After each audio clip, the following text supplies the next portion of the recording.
Le presentamos A través de la Biblia. Llegamos hoy, amigo oyente, en nuestro estudio de la Epístola a los Hebreos, al capítulo 9, y aquí tenemos una nueva división.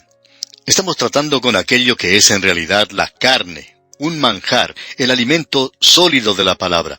Aquí no estamos hablando de leche nada más, de alguna pequeña ceremonia aquí en la tierra, de algún pequeño método o de algún programita.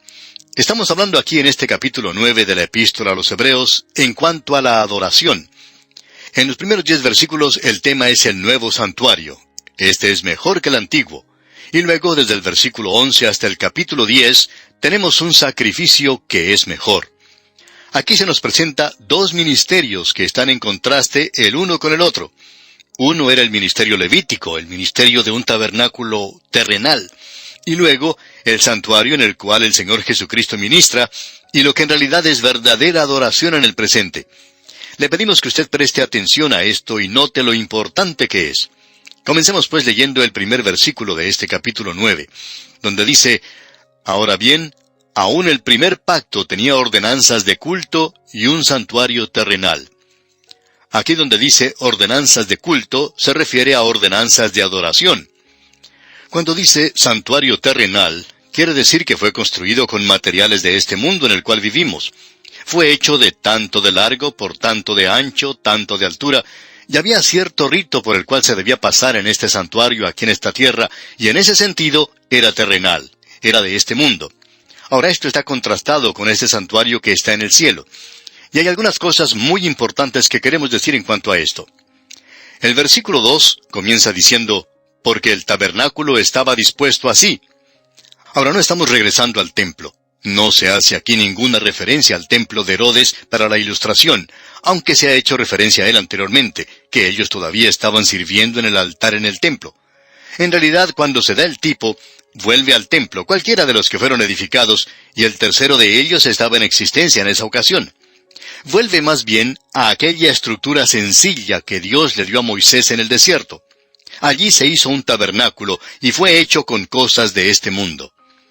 Tenemos entonces en los versículos 2 hasta el 5 de este capítulo 9 de la Epístola a los Hebreos lo siguiente: porque el tabernáculo estaba dispuesto así.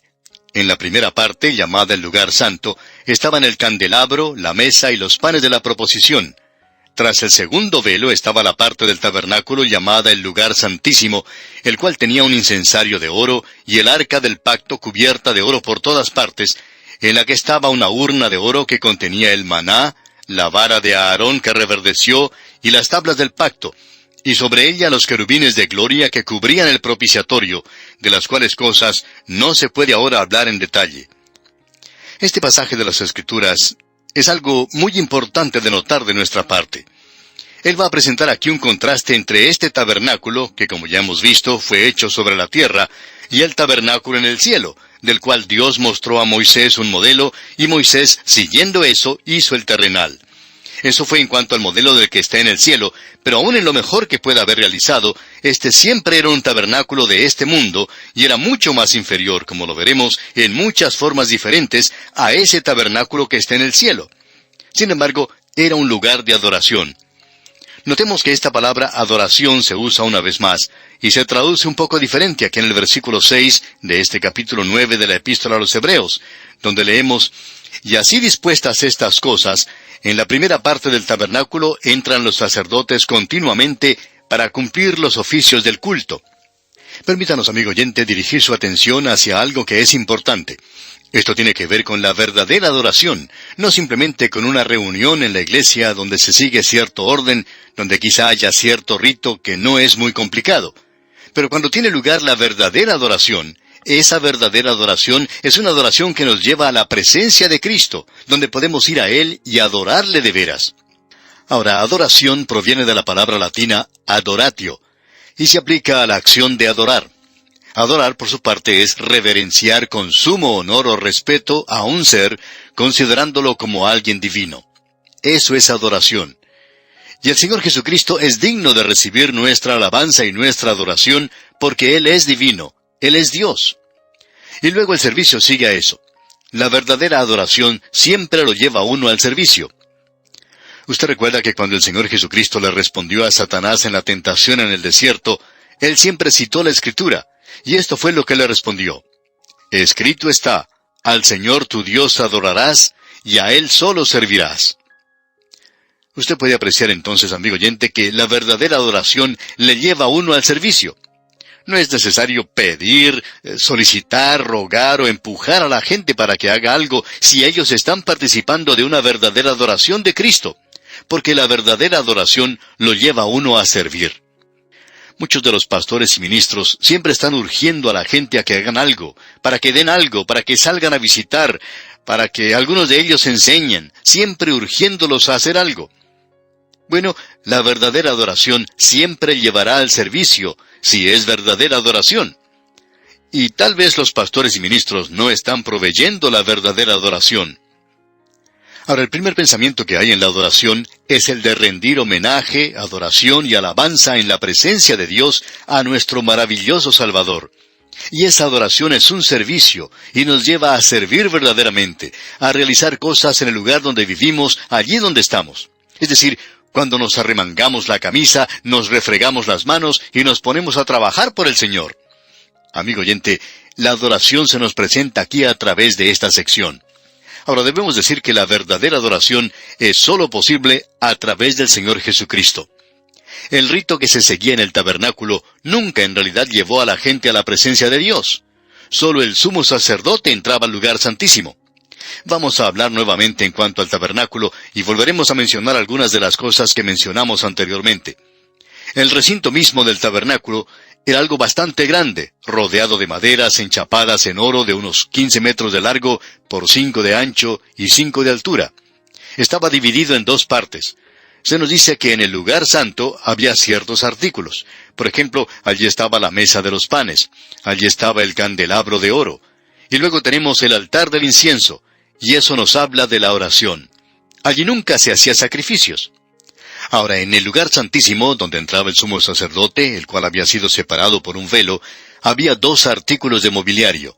Allí estaba el arca, una caja rectangular construida de madera de acacia, que estaba cubierta de oro por dentro y por fuera. Sobre el arca había una tapa de oro que se llamaba el propiciatorio. Encima de eso había dos querubines de oro, y estos se miraban frente a frente, de pie, con sus alas extendidas cubriendo el propiciatorio. Y allí se colocaba la sangre. Eso es lo que hacía de esto el propiciatorio, porque el Señor les había dicho a ellos allá en el libro de Levítico, capítulo 17, versículo 11, «Y la misma sangre hará expiación de la persona». Y esto se confirma en este capítulo 9, versículo 22 de la Epístola a los Hebreos, donde dice, «Y sin derramamiento de sangre no se hace remisión». Ahora vemos aquí que se ha efectuado un pequeño cambio. Se nos dice aquí que dentro del lugar santísimo se encuentra un incensario. Y en el versículo 4, la primera parte leemos, «El cual tenía un incensario de oro y el arca del pacto cubierta de oro por todas partes». ¿Por qué lo mueve él a la parte de adentro? Bueno, para comenzar debemos decir que el velo ha sido quitado. El velo nos habla de Cristo, y nos habla en particular de la vida de Cristo, y ese velo había sido hecho de lino fino de Egipto. Este velo estaba adornado con querubines, y eso nos habla de la humanidad del Señor Jesucristo. Cuando Él murió en la cruz, Él entregó su vida en la cruz, su vida humana. Entonces, ese velo fue partido en dos. El camino a Dios está ahora abierto completamente porque Él ha hecho ese camino. Jesús dijo, «Nadie viene al Padre sino por mí». Y ese velo ha sido partido en dos, y nosotros podemos entrar ahora directamente a la presencia de Dios hoy. ¿Qué fue entonces lo que sucedió con el incensario de oro y el altar de oro? Bueno, fue llevado adentro. ¿No era eso lo que ocurría cuando Aarón entraba allí en el gran día de la expiación? ¿Acaso no llevaba él, junto con la sangre, ese incensario de oro y lo llenaba de carbones encendidos? Luego colocaba el incienso y entraba. Es decir que él lo transfería, él llevaba la ofrenda de incienso a la parte interior en ese tiempo en particular. Por supuesto, cuando él salía, tomaba nuevamente ese incensario de oro con los carbones encendidos, con fuego del altar, con algo de incienso en él, y lo sacaba otra vez. Y aquí tenemos esta transferencia al lugar santísimo, pero él lo sacaba y lo volvía a hacer otra vez al año siguiente. Ahora nosotros tenemos un gran sumo sacerdote hoy. Él es nuestro intercesor, siempre ante ese altar de oro, haciendo intercesión por usted, y a propósito, esas oraciones que Él hace son oídas. Por tanto, está en la parte de adentro. Pero también está afuera. Usted y yo podemos acercarnos por medio de Él mediante la oración. Eso es lo que el apóstol Pablo quiso decir allá en su epístola a los Romanos capítulo 5, versículos 1 y 2, donde leemos: justificados pues por la fe, tenemos paz para con Dios por medio de nuestro Señor Jesucristo, por quien también tenemos entrada por la fe a esta gracia en la cual estamos firmes y nos gloriamos en la esperanza de la gloria de Dios. Usted no solo tiene paz para con Dios, sino que tiene acceso a Dios, y eso es a través del Señor Jesucristo. Él también menciona lo que estaba dentro del arca. Leamos la segunda parte del versículo 4 de este capítulo 9 de la epístola a los Hebreos. En la que estaba una urna de oro que contenía el maná. Eso nos habla del presente ministerio de Cristo. Él alimenta a aquellos que le pertenecen. Él los alimenta con su palabra. Él es el pan de vida. Y cuando usted necesita pan, lo consigue en la panadería, que es la Biblia. La Biblia es la panadería de Dios, amigo oyente. Si usted quiere ese pan, allí es donde tiene que buscarlo. Luego él menciona la vara de Aarón que reverdeció. Y esto nos habla de la muerte y resurrección de Cristo, porque aquí tenemos una vara muerta y que luego volvió a vivir. Y sigue diciendo, y las tablas del pacto. Eso indica que el Señor Jesucristo cumplió toda la ley. Esto se nos presenta como la verdadera adoración. Esta es la verdadera adoración la que Él nos está presentando en esta ocasión. Y quisiéramos que usted note eso al avanzar en esta lectura en nuestro estudio. Ahora el versículo 7, y creo que sería mejor leer también el versículo 6 para entenderlo mejor.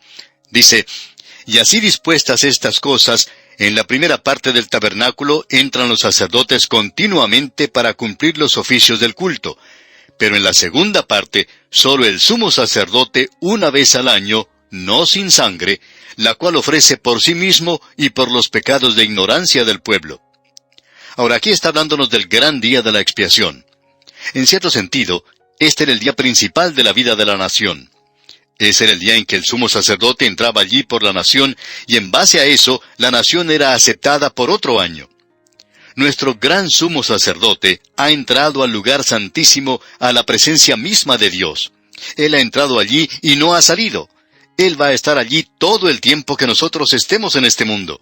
Cuando Él salga, Él saldrá a buscar a los suyos, porque nosotros somos parte de Él ahora. Nosotros somos parte del cuerpo de Cristo. El propósito de todo esto es el de hacer verdaderamente real para su corazón y el mío, amigo oyente, la presencia del Señor Jesucristo. ¿Comenzó este día con Él usted, amigo oyente? Quizá usted tuvo que salir apresuradamente de su casa para ir a su trabajo y quizá ya ha regresado otra vez a su hogar. ¿Fue usted con Él? ¿Estuvo Él con usted hoy, amigo oyente? ¿Rindió usted a Él adoración hoy? Ese es el propósito de esto. Usted puede adorarle. Usted no tiene necesidad de ir a la iglesia y cantar la doxología. Sin embargo, eso es algo que Él nos va a urgir que hagamos. Dice, no dejando de congregarnos como algunos tienen por costumbre. Es necesario que usted se reúna con el pueblo de Dios y existe la necesidad de que haya una adoración unida en el presente. Eso es algo muy esencial para el crecimiento suyo. Pero usted puede adorarle donde quiera que esté.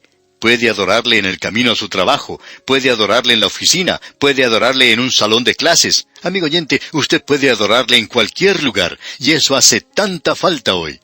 Qué bueno que usted y yo derramemos nuestros corazones en adoración y alabanza a su nombre santo. Ahora nuestro sumo sacerdote ha entrado hoy al lugar santísimo a favor de nosotros. Y usted puede apreciar lo superior que esto es, cuando Él entró allí en solo un día, y Él entraba allí para ser escuchado. El sumo sacerdote tenía una cadena atada a su pie, porque si él hubiera hecho cualquier error, él hubiera caído muerto allí mismo, y los ayudantes tendrían que haberlo sacado y buscar un nuevo sacerdote. Pero el nuestro ha entrado y es la maravilla y la gloria de todo esto. Él ha podido entrar a la misma presencia de Dios por usted y por mí hoy. En el versículo 24 de este mismo capítulo 9 de la epístola a los Hebreos leemos, porque no entró Cristo en el santuario hecho de mano, figura del verdadero, sino en el cielo mismo, para presentarse ahora por nosotros ante Dios. Y alguien ha parafraseado esta última parte diciendo, para presentarse ahora por nosotros delante del rostro de Dios. Moisés le había pedido a Dios que le dejara ver su rostro, pero Dios le dijo que no lo podía hacer.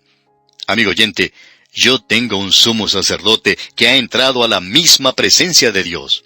Nosotros no adoramos pasando a través de ciertos ritos en el presente. No adoramos encendiendo cirios o quemando incienso o preparando algún altar. Hay muchas personas que hacen esto, pero esto no es necesario. Usted no necesita todas estas cosas para acordarse y para adorar al Señor Jesucristo. Si usted necesita toda esa clase de ayuda, entonces eso no es adoración. ¿Usted recuerda la conversación que el Señor Jesucristo tuvo con la mujer samaritana cerca del pozo de agua y lo que ella le preguntó a él? Ella quería saber dónde debía adorar a Dios, en la montaña, con algún rito, o en Jerusalén, donde uno puede encender cirios y quemar incienso. Y el Señor Jesucristo le respondió, «Mujer, créeme, la hora viene y ahora es, cuando los verdaderos adoradores adorarán al Padre en espíritu y en verdad, porque también el Padre tales adoradores busca que le adoren». Por tanto, amigo oyente, no es necesario ayudarnos a nosotros mismos con diferentes utensilios o artefactos para nuestra adoración. Amigo oyente, es necesario que usted y yo entremos a su presencia, que podamos oler ese aroma dulce de su incienso, del incienso de su presencia, no con nuestras narices físicas, sino con nuestros corazones, nuestras almas y nuestra mente. Amigo oyente, que seamos conscientes de la dulzura de su presencia y que andemos a la luz de su palabra y que eso llegue a ser una realidad en nuestra vida. Amigo oyente, esta oración es por nosotros mismos, pero también queremos hacerla por usted en el día de hoy, para que usted y yo podamos conocer lo que esta realidad es. Si solamente dejáramos de estar bebiendo leche y nos alimentáramos del alimento sólido que tenemos. Es necesario que vayamos a la presencia del Cristo viviente. Él es nuestro gran sumo sacerdote. Él está ministrando, está sirviendo en un tabernáculo mejor que aquel que hubo sobre esta tierra. Nosotros podemos adorar al Cristo viviente hoy. Y amigo oyente, vamos a detenernos aquí por hoy. Dios mediante, vamos a continuar estudiando el resto de este capítulo 9 de la Epístola a los Hebreos en nuestro próximo programa. Que Dios le bendiga en forma señalada es nuestra ferviente oración. Regresamos hoy, amigo oyente, a nuestro estudio del capítulo 9 de la Epístola a los Hebreos. Hay varias cosas que debemos decir en cuanto a este capítulo. Estamos observando aquí un nuevo santuario, un santuario que es mejor que el antiguo. Estamos hablando del sacerdocio del Señor Jesucristo. Él es según el orden de Melquisedec. Se lo coloca en contraste con el sacerdocio aarónico que servía en el santuario terrenal. Este santuario terrenal es nada más que un tipo o figura de aquel que está en los cielos. Y allí es donde está el Señor Jesucristo hoy. Esto es algo muy importante de tener ante nosotros en nuestro estudio. Ahora esto sirve para un ministerio mejor. Lo que teníamos en el Antiguo Testamento y bajo el rito del Antiguo Testamento es algo que quisiéramos enfatizar. Hay muchas personas que se acercan a la ley hoy desde los 10 mandamientos.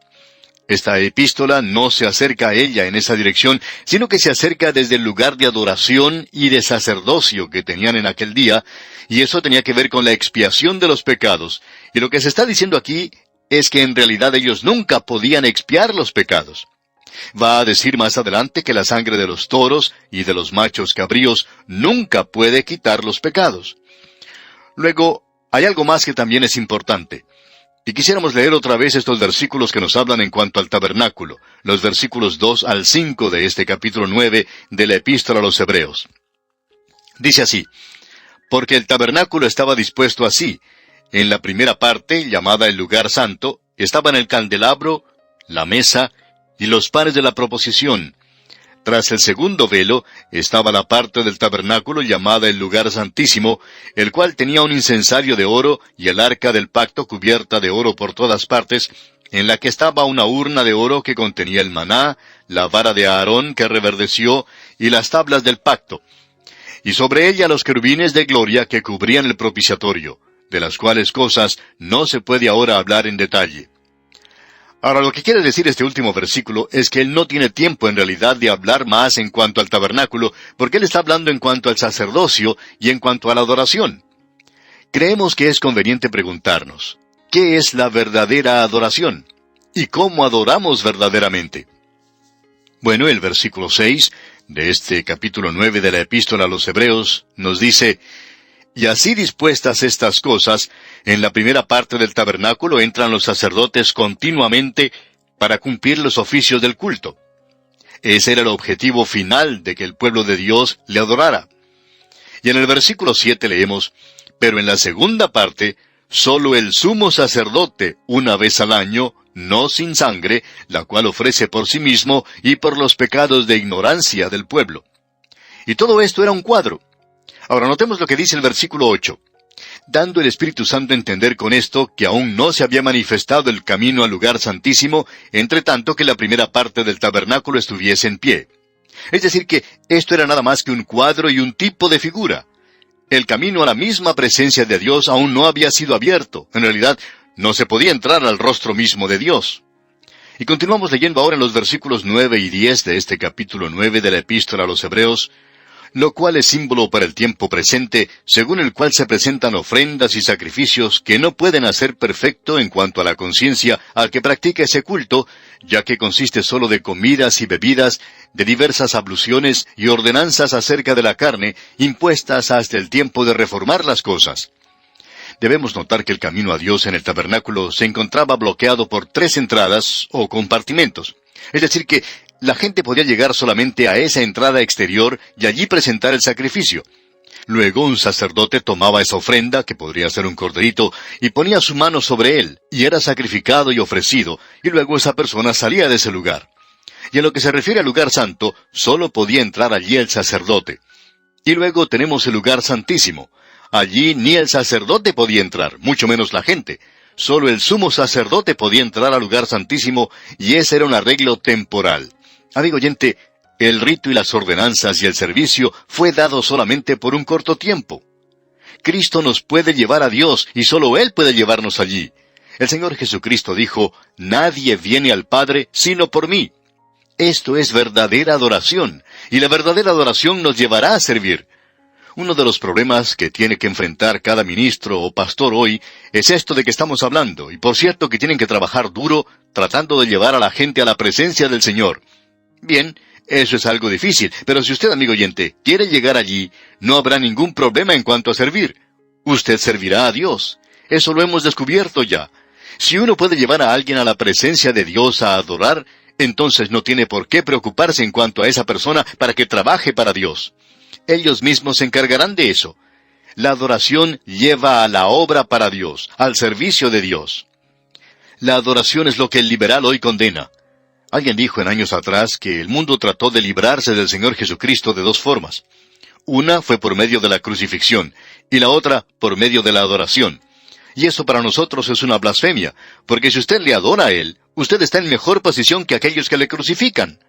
Amigo oyente, nosotros nos aproximamos a un Dios santo hoy en base a un Salvador crucificado. Él es el único que nos permite adorar hoy. El apóstol Pablo le dijo a los creyentes en Éfeso, «No os embriaguéis con vino en lo cual hay disolución, antes bien sed llenos del Espíritu». Y luego, ¿cuál es la primera cosa de la cual él habla? Bueno, adoración. Él dice, «hablando entre vosotros con salmos, con himnos y cánticos espirituales, cantando y alabando al Señor en vuestros corazones». Lo más emocionante que le puede suceder al Hijo de Dios es estar lleno del Espíritu de Dios, y que el Espíritu de Dios tome las cosas de Cristo y las haga reales y verdaderas para nosotros. Eso da gozo a nuestro corazón.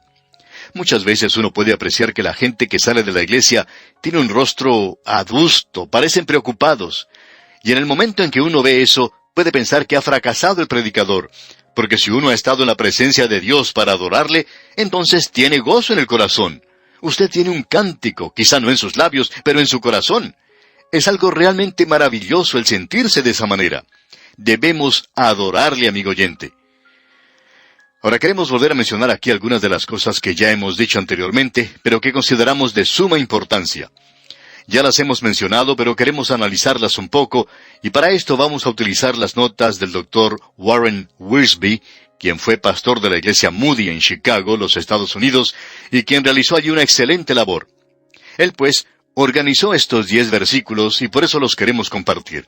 Él habla aquí del santuario en la tierra, el cual es inferior al del cielo, y cita varias cosas que ya hemos mencionado, pero esto nos ayudará a organizarnos. Primero, estaba en la tierra. Hemos visto que era un santuario terrenal, es decir, que fue hecho de cosas terrenales, de cosas materiales. Fue colocado aquí en esta tierra. Segundo, era una sombra de las cosas que vendrán. Nunca fue la realidad. Hay tantas cosas que nos tienen un poco confusos. Vamos y estudiamos en cuanto al tabernáculo, y siempre centramos nuestro pensamiento en el tabernáculo terrenal. Bueno, amigo oyente, eso suena más que una sombra. Es un cuadro de aquello que es real, de aquel que está en el cielo. Tercero, era inaccesible para la gente. Ya hemos visto que uno no podía entrar allí. Usted no podía entrar corriendo a la presencia de Dios si usted hubiera sido un israelita en aquel día. A usted lo hubieran detenido en la primera entrada. Usted hubiera necesitado un sacrificio allí, pero no podía haber pasado de ese lugar. El sacerdote era el que hacía eso por usted. Pero hoy, amigo oyente, nosotros somos un sacerdocio de creyentes, y cada uno de nosotros tiene acceso a Dios. Ese es un gran privilegio que tenemos porque Cristo partió el velo en dos y ha entrado a la presencia de Dios, al rostro mismo de Dios. Él se encuentra allí, y Él está allí por nosotros. Pero esta otra gente no tenía ese privilegio. Y luego, era algo temporal. Amigo oyente, el Señor va a mantener el camino abierto hacia la eternidad. Estoy seguro que yo voy a necesitar de alguien que lo mantenga abierto a través de la eternidad. Pero antes era algo temporal. Y luego, era inefectivo para cambiar el corazón de la gente. Creemos que eso es lo que debemos enfatizar por encima de cualquier otra cosa. Eso no tenía nada que ver con el cambiar la vida de la gente. Hoy usted puede ir a Cristo y Él puede cambiar su vida.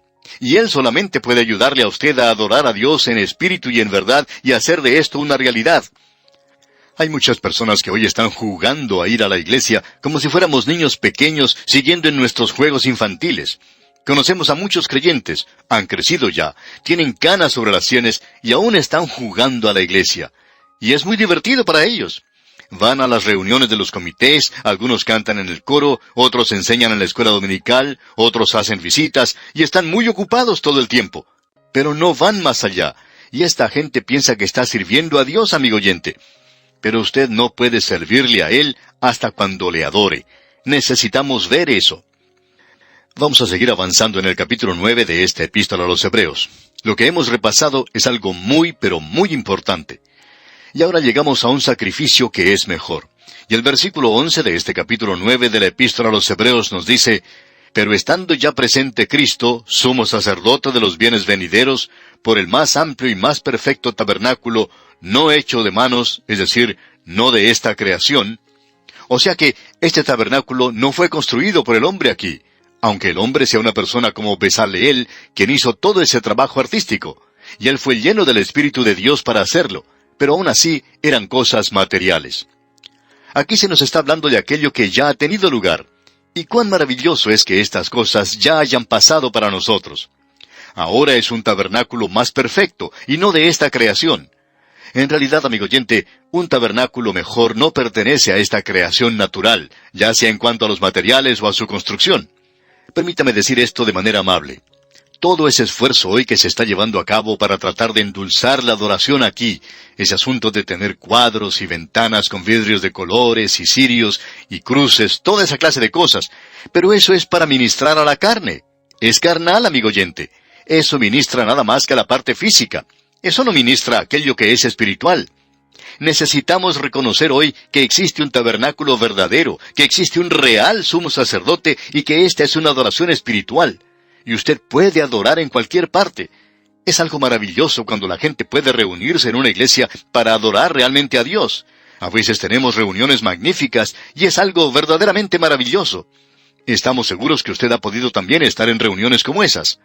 Luego, él sigue aclarando esto en el versículo 12 de este capítulo 9 de la epístola a los Hebreos y dice: «Y no por sangre de machos cabríos ni de becerros, sino por su propia sangre, entró una vez para siempre en el lugar santísimo, habiendo obtenido eterna redención».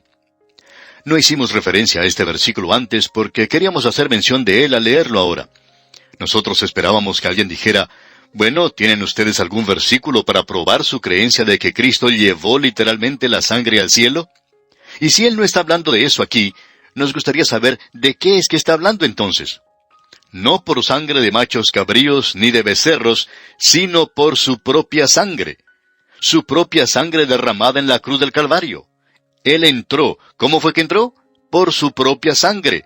Dice aquí, entró una vez para siempre en el lugar santísimo, habiendo obtenido eterna redención. No queremos enfatizar demasiado este punto, pero creemos que es muy importante. Él es un mejor sacrificio, y es un sacrificio y el único digno de un tabernáculo verdadero. Aún permanece esta pregunta de si Jesucristo presentó su propia sangre aquí, y creemos que sí lo hizo. Ahora, en los versículos 13 y 14 continuamos leyendo, porque si la sangre de los toros y de los machos cabríos, y las cenizas de la becerra rociadas a los inmundos, santifican para la purificación de la carne, ¿cuánto más la sangre de Cristo, el cual mediante el Espíritu Eterno se ofreció a sí mismo sin mancha a Dios, limpiará vuestras conciencias de obras muertas para que sirváis al Dios vivo? ¿Sabía usted, amigo oyente, que esa palabra es adoración? Adoración y servicio van juntos. Usted no puede servir a Dios sin adorarle. Usted no puede adorar a Dios sin servirle. Cuando uno ve a un santo perezoso que no hace nada por Dios hoy, no dudamos de su salvación, pero sí de su adoración. ¿Adora esa persona en realidad a Dios? Si usted se postra delante de Él en adoración y alabanza, amigo oyente, usted va a ponerse sobre sus pies y va a comenzar a caminar. Usted va a tomar sus manos y va a comenzar a usarlas para Él. Usted comenzará a hacer algo por Él, amigo oyente. Y eso es algo importante de comprender de nuestra parte. Ahora él dice que si la sangre de animales podía santificar para la purificación de la carne, entonces por cierto que la sangre de Cristo puede hacer algo mucho mejor. Después de todo, si la sangre de toros y machos cabríos ha hecho algo adecuado, Cristo nunca hubiera tenido que derramar su propia sangre para hacer una obra adecuada.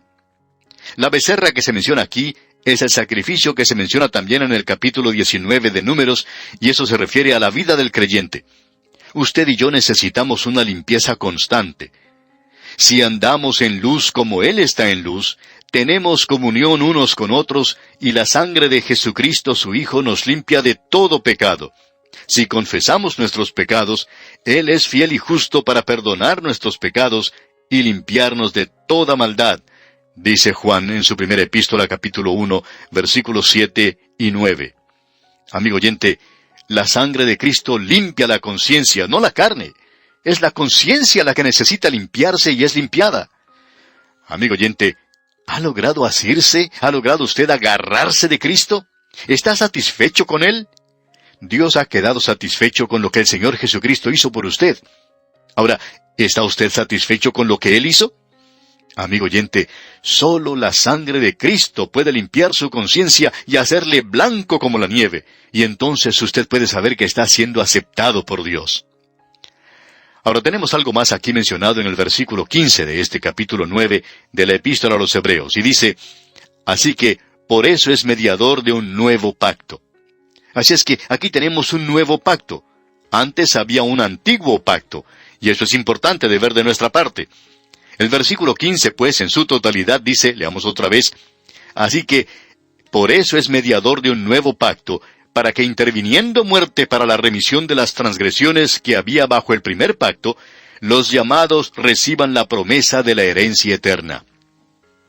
Aquí se le da énfasis al hecho de que Él es mediador de este nuevo pacto. Aquellos que caían bajo el antiguo pacto, en el Antiguo Testamento, eran salvos, porque ellos estaban mirando hacia adelante, a su venida, y ellos presentaban esos sacrificios. No sabemos cuántos habían ellos. Aún así, el Señor Jesucristo dijo, Abraham vio mi día y se regocijó. No tomamos eso del libro de Génesis, lo tomamos de Jesús. Y pensamos que todos aquellos del Antiguo Testamento miraban hacia la venida de Cristo, es decir que Dios los salvó a crédito. La sangre de los toros y los machos cabríos nunca quitó sus pecados. Ellos hicieron eso por fe. Y cuando Cristo vino, Él murió por los pecados que habían pasado, es decir, no sus pecados pasados, aun cuando eso también es cierto, pero cuando Él habla de eso en Romanos, está hablando en cuanto a aquello que ocurrió desde Adán hasta el momento en que murió. Y ahora usted y yo venimos a Él por medio de la fe. Es importante ver esto, amigo oyente. Ahora en los versículos 16 y 17 de este capítulo 9 de la Epístola a los Hebreos leemos, porque donde hay testamento es necesario que intervenga muerte del testador, porque el testamento con la muerte se confirma, pues no es válido entre tanto que el testador vive. Si usted, amigo oyente, ha hecho su testamento y aún está vivo, entonces su testamento no sirve. No es válido sino hasta cuando usted muera. Aquí se hace referencia a un testamento que fue hecho por un hombre que murió. No era bueno mientras él estuviera vivo. Y esperamos que no nos entienda mal, amigo oyente. La vida de Cristo nunca podía salvarle a usted. Es la muerte de Cristo la que le salva. Y en los versículos 18 al 20 leemos, de donde ni aun el primer pacto fue instituido sin sangre, porque habiendo anunciado Moisés todos los mandamientos de la ley a todo el pueblo, tomó la sangre de los becerros y de los machos cabríos, con agua, lana escarlata e hisopo, y roció el mismo libro, y también a todo el pueblo, diciendo, esta es la sangre del pacto que Dios os ha mandado. Aquí tenemos una declaración verdaderamente notable. Debemos decir que en este pasaje en particular, de los versículos 18 al 22, se repite la palabra sangre unas 6 veces. Esto revela el lugar y el poder de la sangre en el rito del Antiguo Testamento. Sin el derramamiento de sangre no hay remisión de pecados. La sangre es importante en el Nuevo Testamento. Hay poder en la sangre del Cordero. Y vemos allá en el libro de Apocalipsis que la victoria fue obtenida a través de la sangre del Cordero, no por medio de la ingeniosidad o fuerza física o espiritual de alguna persona. Y luego en los versículos 21 al 24 de este capítulo 9 de la Epístola a los Hebreos leemos, y además de esto, roció también con la sangre el tabernáculo y todos los vasos del ministerio. Y casi todo es purificado, según la ley, con sangre, y sin derramamiento de sangre no se hace remisión. Fue pues necesario que las figuras de las cosas celestiales fuesen purificadas así, pero las cosas celestiales mismas con mejores sacrificios que éstos. Porque no entró Cristo en el santuario hecho de mano, figura del verdadero, sino en el cielo mismo para presentarse ahora por nosotros ante Dios. Esto es para nosotros, amigo oyente, para usted y para mí hoy. Esto es para ahora, en este mismo instante. Esto es algo de lo que nosotros tenemos que darnos cuenta. Debemos vivir en la vida y poder y testimonio de esto. Y aquí vamos a detenernos por hoy. Será pues hasta nuestro próximo programa. Que Dios le bendiga abundantemente es nuestra ferviente oración. Continuamos hoy, amigo oyente, nuestro viaje por esta epístola a los Hebreos. Y nos encontramos en una parte de las Escrituras donde se le da énfasis al sacrificio de Cristo y no a la persona de Cristo. Aún así, ese énfasis, cuando uno lo analiza a través de toda esta sección, se coloca en la autoridad del Señor Jesucristo. Esto es importante de notar de nuestra parte. Por supuesto, si usted no le reconoce a Él, quién es Él y su autoridad, entonces no va a estar dispuesto a inclinarse ante su plan de salvación. Usted querrá continuar jugando a la iglesia y continuar a través de un rito monótono. Vamos a destacar hoy algunos pasajes que analizamos un poco rápido en nuestro programa anterior. Vamos a destacar varios versículos al continuar en nuestro estudio hoy.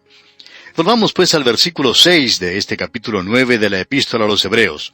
Y allí leemos, y así dispuestas estas cosas, en la primera parte del tabernáculo entran los sacerdotes continuamente para cumplir los oficios del culto. Esto es en referencia a la adoración y no al servicio de Dios. Luego queremos destacar esa palabra continuamente. Los sacerdotes entraban continuamente. Es decir, que ellos nunca finalizaban su tarea. Si lo hacían hoy, lo tendrían que repetir en el día de mañana. Y si lo hacen mañana, tendrían que hacerlo en el día siguiente, y así sucesivamente. Opinamos que eso llegó a ser algo muy monótono a través de los años, ya que el sacerdote tenía que pasar a través de estos ritos continuamente. Probablemente un sacerdote le podía decir a otro, «Oye, ¿no te cansas de hacer esto todos los días?» Y estamos seguros que el otro estaría de acuerdo con eso, de que todo eso tenía que ser repetido una y otra vez. La repetición de esto indicaba claramente que todo no era satisfactorio, es decir, que al hacerlo una vez no era suficiente. Pero vamos a ver ahora en este capítulo que Cristo fue una sola vez al lugar santísimo y solamente una vez. Solo hubo necesidad para que Él fuera una sola vez. Eso es importante de notar para nosotros. Pasemos pues ahora a los versículos 11 y 12 de este capítulo 9 de la Epístola a los Hebreos. Pero estando ya presente Cristo, sumo sacerdote de los bienes venideros, por el más amplio y más perfecto tabernáculo, no hecho de manos, es decir, no de esta creación, y no por sangre de machos cabríos ni de becerros, sino por su propia sangre, entró una vez para siempre en el lugar santísimo, habiendo obtenido eterna redención. Debemos notar aquí que el énfasis se da en el contraste que se presenta aquí. Entró una vez para siempre en el lugar santísimo, habiendo obtenido eterna redención. Usted puede notar que los sacerdotes iban allí continuamente, y lo único que obtenían ellos era algo temporal. Nunca lograban una redención eterna. Así es que la sangre de los toros y de los machos cabríos no podía quitar el pecado. Simplemente lo cubría. Era un perdón temporal y señalaba hacia el tiempo cuando Cristo vendría, y eso lo podemos ver más adelante en nuestra lectura. Ahora, al continuar aquí podemos notar esa ordenanza en cuanto a la becerra, y ese es el sacrificio que se utiliza aquí. Por eso es que debemos regresar a esto y destacar lo que aquí se dice. Cuando estudiamos el libro de Números, hablamos en cuanto a esto, pero creemos que es conveniente volver a repetirlo. Leamos entonces los versículos 13 y 14 de este capítulo 9 de la Epístola a los Hebreos. Porque si la sangre de los toros y de los machos cabríos, y las cenizas de la becerra rociada a los inmundos, santifican para la purificación de la carne, ¿cuánto más la sangre de Cristo, el cual mediante el Espíritu Eterno se ofreció a sí mismo sin mancha a Dios, limpiará vuestras conciencias de obras muertas para que sirváis al Dios vivo? En el Antiguo Testamento, ellos debían pasar a través de ese rito continuamente, y como hemos podido apreciar, llegaba a ser algo monótono. Hablando honradamente, creemos que la adoración hoy se ha convertido también en algo monótono. Algunas personas piensan que debemos cambiar la característica del programa. Se han cansado de escucharlo ya. Debemos decir que quizá este sea nuestro pequeño rito, la forma en que nos presentamos por radio. Y cualquier tipo o rito que uno repite continuamente, pues tiene cierta calidad de monotonía.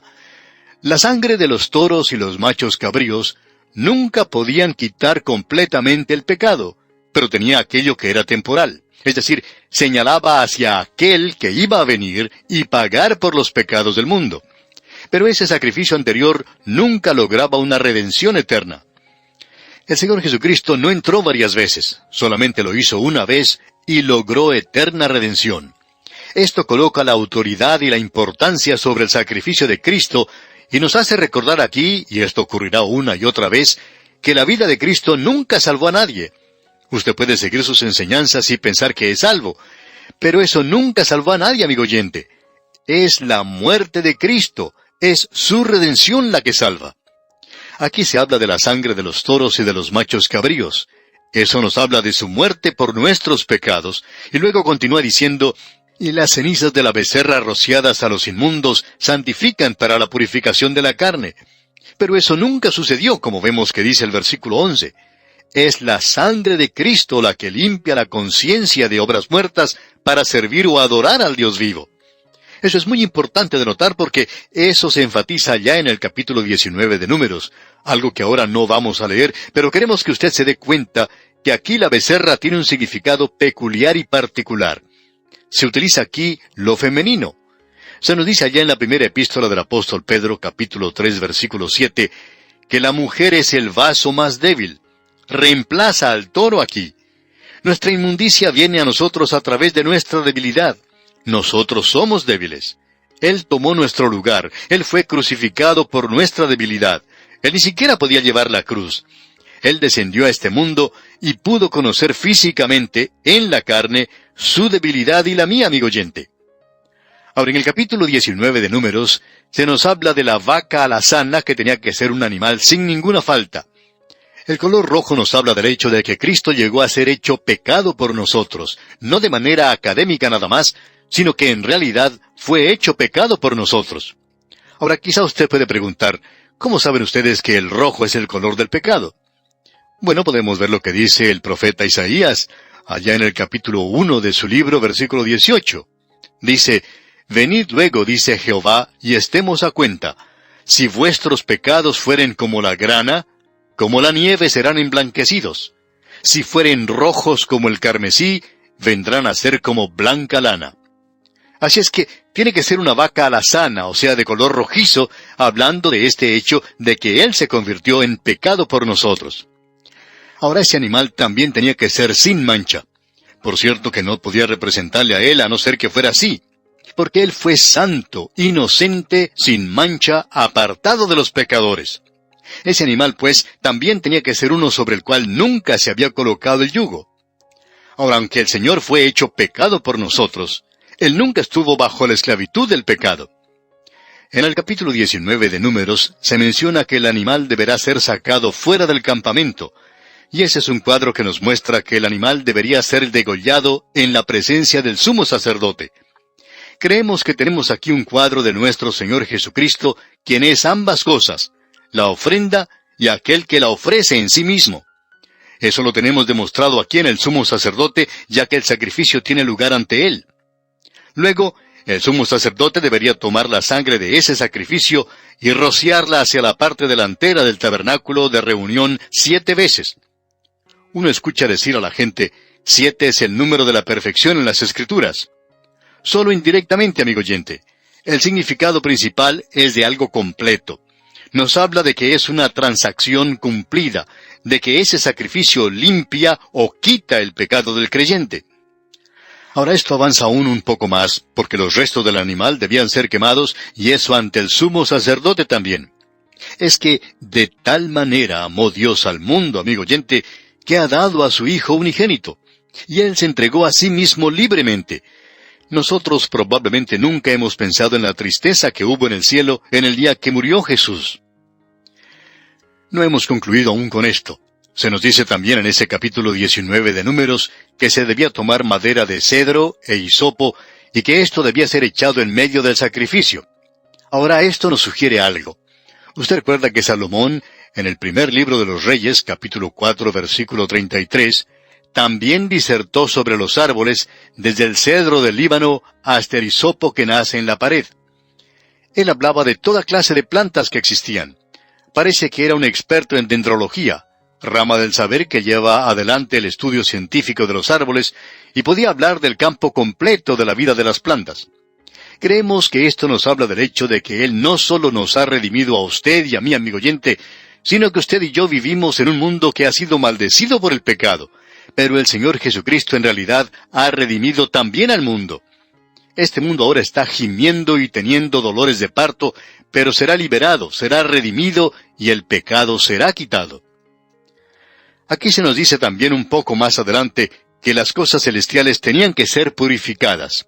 Ahora alguien quizá pregunte, ¿y es que hay algo sucio en el cielo? Bueno, allí es donde se originó el pecado, amigo oyente. Se nos dice que allí fue donde Lucifer encabezó esa rebelión. Así es que hasta el cielo mismo tenía que ser purificado. Por tanto, este sacrificio del Señor es algo adecuado y completo, y es algo que ya ha sido finalizado. Cubre toda la creación de Dios que ha sido tocada por el pecado.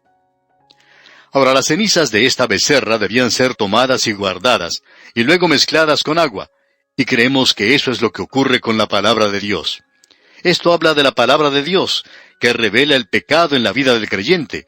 Así es que creemos que aquí tenemos algo de mucha importancia, que el sacrificio de Cristo miraba hacia adelante, hacia la redención futura suya y mía. Miraba también hacia atrás, hacia los pecadores del Antiguo Testamento, y ellos fueron salvos. Abraham fue salvo por la fe. Él ofreció un cordero. ¿Era acaso eso algo adecuado? No, amigo oyente. Señalaba hacia Cristo. Y es que eso mira hacia adelante y también mira hacia atrás.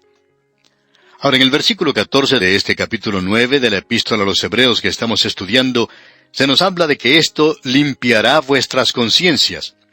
Usted y yo no hemos llegado a nuestro punto de destino hasta cuando entremos en este maravilloso sacrificio de Cristo, reconociendo su superioridad y también su autoridad, de que Él ha perdonado nuestros pecados, y que si nosotros descansamos en Él, creemos en Él, podemos confiar en Él, sabiendo que nuestros pecados han sido perdonados.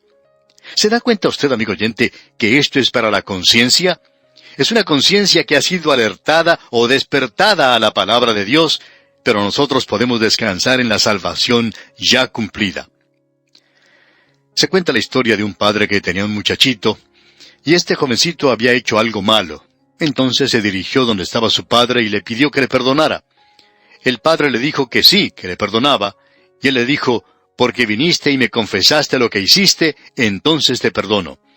Y el muchachito entonces volvió a regresar después de un momento y le pidió perdón otra vez. El padre le contestó, Seguro, ya te he perdonado. Pero el pequeñito seguía regresando una y otra vez, siempre pidiendo lo mismo. Finalmente el padre se cansó y le dijo, «Hijo, yo te voy a tener que castigar si tú no dejas de venir y decir esas cosas. Ya te dije que te he perdonado». ¿Y cuántas veces, amigo oyente, encontramos a los creyentes haciendo lo mismo y diciendo, «Es que yo no estoy seguro de si soy salvo o no lo soy»? Amigo oyente, estoy seguro que el Señor le diría a usted, «Ya te he perdonado». Dios le dice, «Si tú has confiado en mi Hijo, entonces ya te he perdonado. Tus pecados te son perdonados». Y amigo oyente, usted puede confiar y descansar en eso. Ahora aquí se nos dice que limpiará vuestras conciencias de obras muertas. Y las obras muertas que uno hace tienen que ver con esas obras que tratamos de hacer para obtener la salvación. Porque usted se da cuenta que nosotros estamos muertos en delitos y pecados, y todo lo que una persona muerta puede hacer es obras muertas. Nunca hemos escuchado de una persona muerta que haga obras vivas. No se puede hacer. Cualquier cosa que usted haga para obtener la salvación, amigo oyente, es una obra muerta. Debemos enfatizar, sin embargo, que las obras buenas no son nunca causa de salvación, sino que éstas son un resultado de la salvación. Por tanto, esto limpiará vuestras conciencias de obras muertas para que sirváis al Dios vivo. Esa palabra servir es adorar. Y usted puede entrar a esto. Entonces Cristo llega a ser una autoridad para usted, y usted cree en Él y le adora. ¿Y sabe entonces, amigo oyente, lo que usted va a hacer después? Usted va a trabajar para Él. El Dr. J. Vernon McGee, autor de estos estudios bíblicos, contaba que él escribió en la primera Biblia que tuvo, un regalo de su madre, la siguiente frase: «Yo no trabajo para salvar mi alma. Esa obra ya la realizó mi Señor, pero trabajaré como un esclavo por amor al Hijo de Dios». Él nos ha dado, amigo oyente, una salvación eterna. Él es el mediador del nuevo pacto. Eso es para usted y para mí también. Y no solo eso, sino que se nos dice aquí, y de esto ya comentamos en nuestro programa anterior, que Él hizo un testamento, y que Él murió, por tanto, ese testamento tiene ahora validez, y cubre la sangre que Él derramó, la muerte por la cual Él pasó. Cubre el Antiguo Testamento también. Así es que nadie nunca ha sido salvo aparte de la muerte del Señor Jesucristo mediante el derramamiento de su sangre. Vimos esa sección donde la palabra sangre se mencionaba 6 veces en solo unos cuantos versículos, del versículo 18 al 22. Eso era necesario. Ahora el versículo 23 de este capítulo 9 de la Epístola a los Hebreos dice: «Fue pues necesario que las figuras de las cosas celestiales fuesen purificadas así, pero las cosas celestiales mismas con mejores sacrificios que estos». Ellos nunca derramaron la sangre de los toros y de los machos cabríos en el cielo. Eso es innegable. Pero la sangre de Cristo, como ya hemos dicho anteriormente, creemos que está en ese lugar. Ahora en los versículos 24 al 26 de este capítulo 9 leemos: «Porque no entró Cristo en el santuario hecho de mano, figura del verdadero, sino en el cielo mismo para presentarse ahora por nosotros ante Dios, y no para ofrecerse muchas veces, como entra el sumo sacerdote en el lugar santísimo cada año con sangre ajena. De otra manera le hubiera sido necesario padecer muchas veces desde el principio del mundo, pero ahora, en la consumación de los siglos». Y amigo oyente, la Biblia no enseña el fin del mundo, sino que habla del fin de los siglos. Y continúa: «Se presentó una vez y para siempre por el sacrificio de sí mismo para quitar de en medio el pecado». Él vino y estuvo bajo la ley, y Él apareció al fin de las edades o al fin de los siglos de la ley. Él apareció entonces y Él instituyó una nueva. Luego en el versículo 27 leemos: «Y de la manera que está establecido para los hombres que mueran una sola vez, y después de esto el juicio». Ahora aquí no dice «está establecido para todos los hombres que mueran». Gracias a Dios por ello. Dice «está establecido para los hombres que mueran una sola vez». Hay algunos que no van a morir. No sé en cuanto a usted, pero escuchamos a algunas personas ancianas que quieren morir, que quieren ir a la presencia del Señor. A mí no me molesta esperar, no tengo ningún apuro en morir. Pero amigo oyente, estas cosas son las que debemos mantener ante nosotros. Él no tiene necesidad de aparecer muchas veces, sino que lo ha hecho una sola vez. Y está establecido para los hombres, no para todos los hombres, que mueran una sola vez, y después de eso el juicio. De modo que si la muerte del Señor Jesucristo no le salva a usted, amigo oyente, entonces no hay nada en el futuro para usted, solamente el juicio. ¡Qué gozo será el que nosotros tengamos si nos vamos sin tener que morir! Me gustaría a mí estar vivo cuando Él venga. No sabemos si será así, no estamos seguros de esto, pero por cierto que nos gustaría estar vivos. No habrá enfermedad, no habrá tristeza, no habrá temor ni crimen, sino que seremos arrebatados con Él en las nubes, con el Señor a la gloria cuando Cristo reciba a los suyos. ¿Cuánto tenemos que esperar, oh Señor? Esa es mi pregunta. Cristo viene, aleluya. Él aparecerá por segunda vez, como dice aquí el versículo 28, sin relación con el pecado, para salvar a los que le esperan. Y ya hablaremos de esto, Dios mediante, en nuestro próximo programa. Como usted puede ver, amigo oyente, hubo mucho que no consideramos en nuestro programa anterior, y esa es la razón por la cual hemos tenido que regresar a todo esto. Será pues hasta nuestro próximo programa, amigo oyente. Es nuestra oración que el Señor confirme su fe mediante este estudio bíblico. Hasta pronto, y que Dios le bendiga. Continuamos hoy, amigo oyente, este viaje por la Epístola a los Hebreos, y en nuestro programa anterior estuvimos hablando del sacrificio que Cristo había hecho y de la superioridad de ese sacrificio, porque Él se ofreció a sí mismo, sin mancha y sin contaminación, a Dios. Dejamos en la última parte del capítulo 9, y allí se presenta un contraste que se hace entre la ofrenda que se presentaba en el Antiguo Testamento en el tabernáculo y la ofrenda que el Señor Jesucristo hizo. Él ha ido ahora a la presencia misma de Dios, y se nos dice en el versículo 25, y no para ofrecerse muchas veces, como entra el sumo sacerdote en el lugar santísimo cada año con sangre ajena. O sea que eso tenía que repetirse una y otra vez. Y en el versículo 26 leemos, de otra manera le hubiera sido necesario padecer muchas veces desde el principio del mundo. Pero ahora, en la consumación de los siglos, se presentó una vez para siempre por el sacrificio de sí mismo, para quitar de en medio el pecado. Él se ha presentado una vez al final de esta edad, para quitar de en medio el pecado. Ahora, si ese sacrificio que Él hizo no es algo adecuado, si no es aceptable, podemos notar entonces lo que dice aquí en el versículo 27. Y de la manera que está establecido para los hombres que mueran una sola vez, y después de esto el juicio, el orden natural del hombre es este, y es lo cierto en cuanto a la persona que no es salva. Esa persona morirá.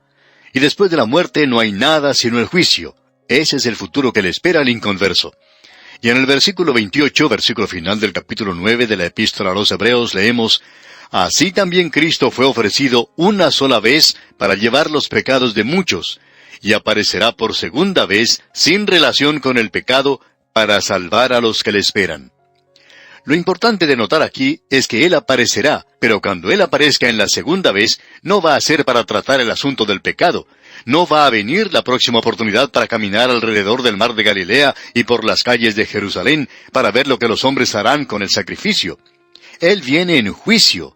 Así que hoy lo podemos decir de esta manera tan sencilla. Hay uno de dos lugares para su pecado. No hay un tercer lugar. Su pecado está en usted, y usted no ha aceptado el sacrificio de Cristo, y usted no está confiando en Él.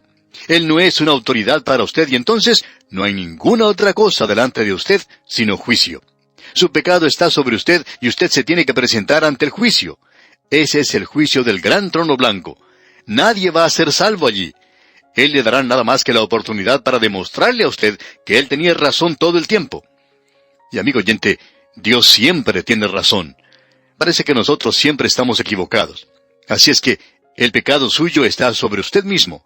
No hay ninguna otra cosa que lo pueda quitar sino la muerte de Cristo, porque aun cuando Él venga la próxima oportunidad, será sin relación con el pecado para salvar a los que le esperan.